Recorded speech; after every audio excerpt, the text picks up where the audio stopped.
situation with the Jewish people, we were totally assimilated and didn't make any difference if they were Christians or Jews or Muslim.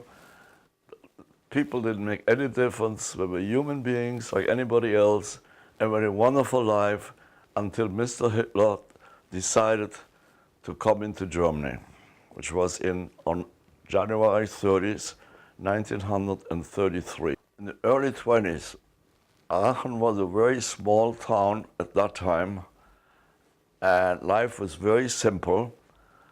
As an example, we had no bathroom as such as we know today, and we had no washing machines, and we had the post office. They used to have a horse-borne car where people would ride into that car to my grandparents, and we had no steam heat in the house. And I went to a high school, and junior high was the same thing those days.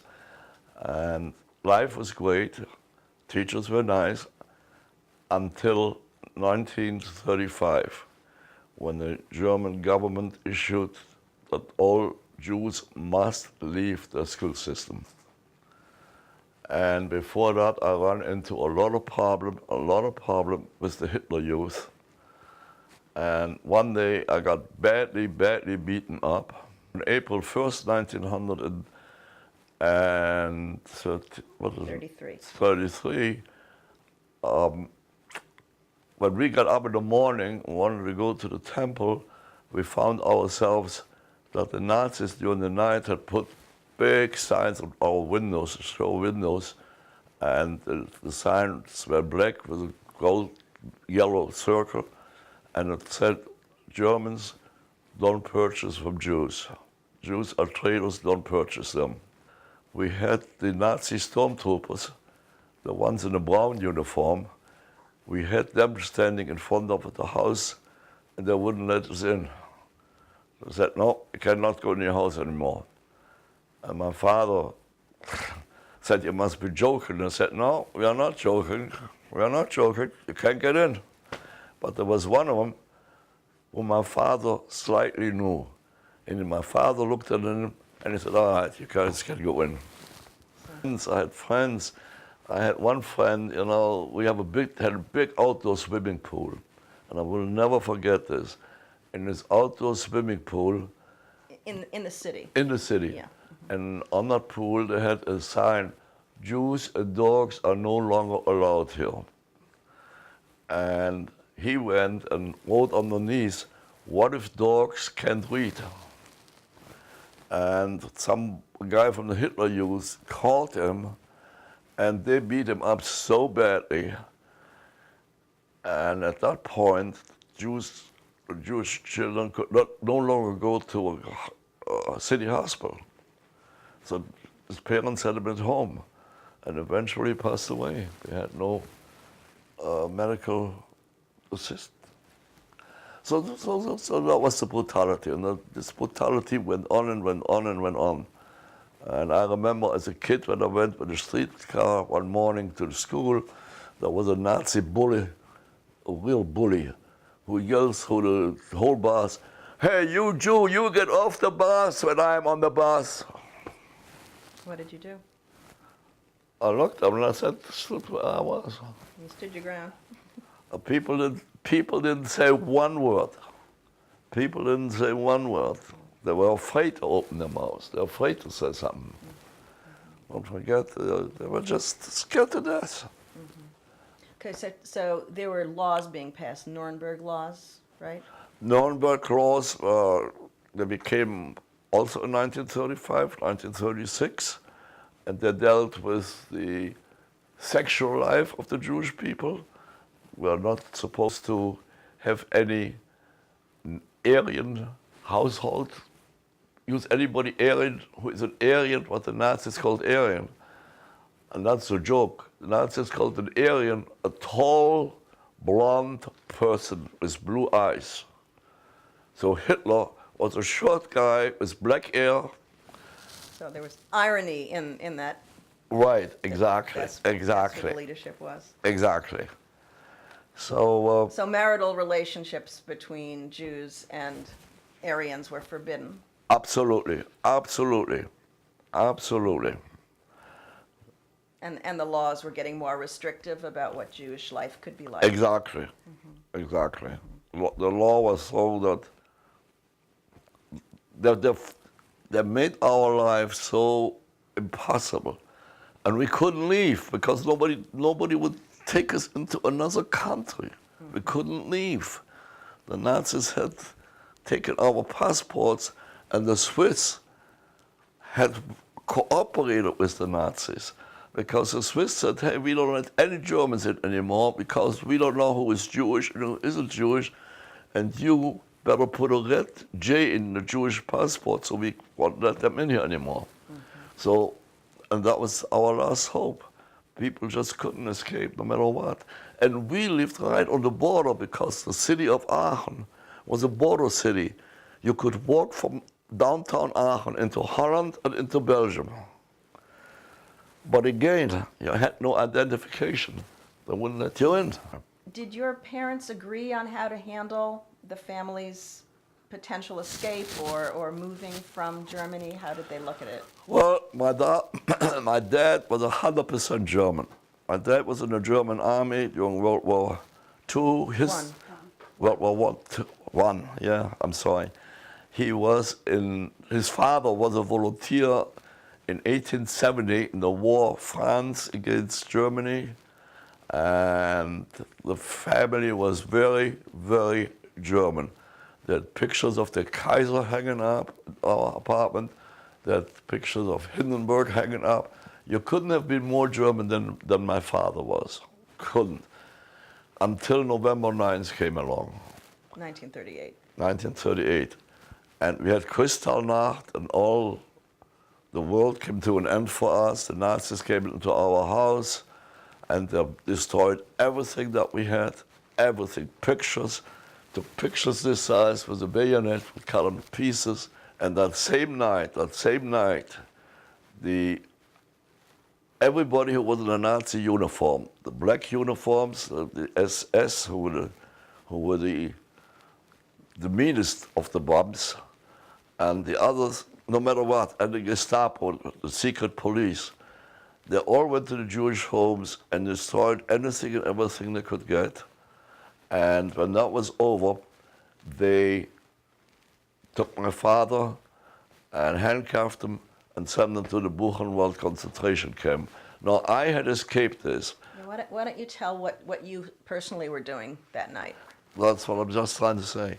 I escaped this because the law was that no Jew could leave his house without the approval of the Gestapo.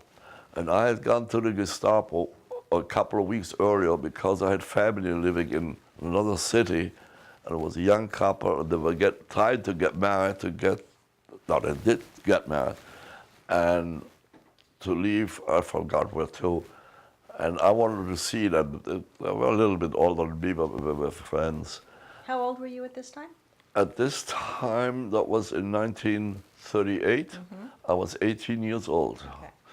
And the Gestapo gave me permission for 10 days to go to see them. And I had left, and the second or third day when I was left was the November 9th, and we were sitting there peacefully, and all of a sudden we heard a hell of a lot of noise. And stupid as I am, I went out. I wanted to see what all the noise was. And as I came out, I could see, because they lived very close to the temple, I could see the fire from the temple. And I ran back, let's say I was out for 20 minutes, maybe 25 minutes. So by the time I came back, my cousin was hysterical, absolutely hysterical.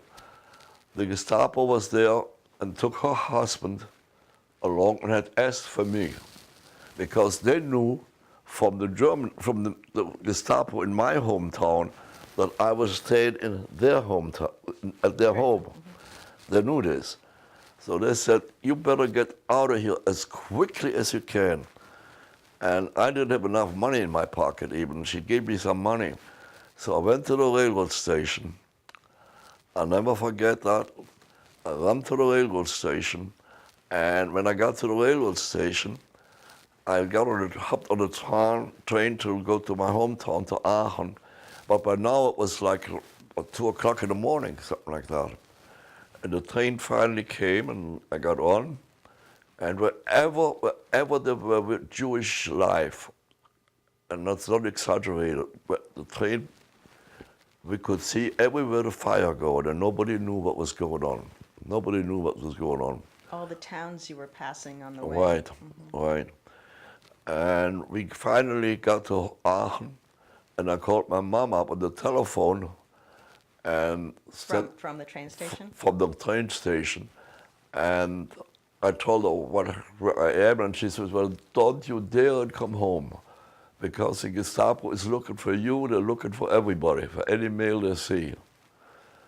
So what am I supposed to do? I'm 18 years old. I traveled all night. I was devastated. I had nothing to drink, nothing to eat. I felt miserable. So what am I going to do? So I went on another train right back to Krefeld again. So when I got there, my cousin wasn't there, and I didn't know what to do. And I went around, I didn't know anybody in town, so I went back to my house. Back to Aachen. Back to Aachen. And that was the evening, actually, when the Gestapo came and smashed out everything up, as I talked about before. And that was the evening when the Gestapo came and handcuffed my father and threw him in a police car. And I never asked my mother where I was, because they knew that I was supposed to be in the other city. They're so organized. They were so organized, those bums. So they took my dad, and we had no knowledge for the longest time where he was, until one morning my mother got a telephone call from the Gestapo, and they asked her to come down to the Gestapo. And I wanted to go down with her, and she wouldn't let me, because she was afraid that they would arrest her, and then who would take care of her old mother? So went down to the Gestapo, and they were very friendly, extremely friendly. And they gave my mother a chair, and they had a whole stack of papers, and they said to her, you want to know where your husband is? My wife said, of course. Well, he said, but he's at the Buchenwald concentration camp. Ah. Well, no problem, no problem. He can be released within a couple of days. All you have to sign these papers here. Go ahead and sign them. And my mother said, what are they? They said, read them. So she read them. There were only a couple of papers. And they said basically that everything we had as of this moment belonged to the Nazi Party. All the money in the bank was confiscated. Everything that we had and owned was confiscated. That was it. So my mom signed everything, and sometime, that was November 10th, 1938, and sometime in January, late January, 1939, they left my father out of the concentration camp. And he came home, I can tell you, he came home like a skeleton. And he still didn't want to leave Germany. But in the meantime, my family in Brussels, my father's sister, they were involved in the underground. And they got us forced visas to go to Cuba. And why Cuba? Cuba. Why Cuba? Why Cuba? Because they had ties with the Cuban embassy. So the underground ties. The underground. And they gave us visas to go to Cuba, but they were visitors' visa, And they were forged, right? and they were forged. If we would have gone to Cuba, they would have put us on the next boat and sent us back. So my father went to them and said, well,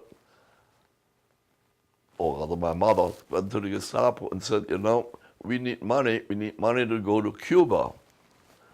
And they said, well, fine, we got the tickets and we will tell the ticket agent to issue the tickets. And the idea was to get into Belgium. Your family wanted to get into Belgium, not go the other direction to Hamburg. Exactly. So my mother went back to the Gestapo. My mother had a lot of gall. She had a lot of nerve. Strong lady. Yeah, she did. I think I have her. Anyway, she went back to the Gestapo and said, you know, my mother's 84 years old and you'll make us go to Hamburg, it's a 12-hour ride. Can we go to Amsterdam, to Antwerp in Belgium? And they said, fine, we'll do that. She persuaded them. Very nicely. And then we had to get a transit visa to go into Belgium. And then my uncle and aunt took care of us. And in the meantime, family of ours in San Francisco had sent paperwork to England that we were permitted to stay in England for 1 year to come to America. In transit. In transit. And we left there just before the German army marched into Belgium. And we got into England in 1933, in 1939, and in, I would say it was July 39, and lived the life of exiles. And then I met this lovely girl from Vienna who had just moved into the same apartment building with her mother. And so you were both refugees and you were both relatively young, very young, 18 or 19 years old. And living in London. Living in London. And when we left in May 1940, May 2nd, we promised each other to wait for each other to get married, no matter how long it would take. Well, in the meantime, I came to America, and she was in England, and I spent time here.